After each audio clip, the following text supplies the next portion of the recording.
The sun's rays are the primary source for drying water on Earth. This is why we spread clothes on a clothesline in the summer and in generally sunny weather, where they dry in a few hours. But in winter, even though the clothes dry, have you ever asked yourself how people who don't have soon live? For example, how do they dry their clothes in areas like the North and South Poles, northern Canada or Alaska? How do people there dry their clothes? Our first stop is the Inuit, or Eskimo people.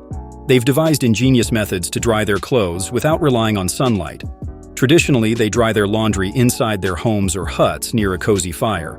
The heat does the job, and it's quite effective. Now here's something intriguing.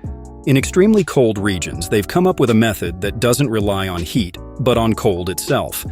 If someone in a frozen area wants to dry their laundry, they hang it outside. Yes, outside where it's freezing. But how does it work? To understand this, we need to talk about moist and dry winds.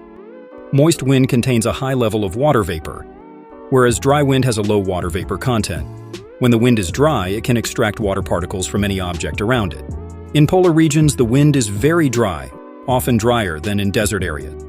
So in this case, the clothes first freeze, but then the dry wind begins to evaporate the snow particles in the clothes, dispersing them into the dry air in a natural process called sublimation.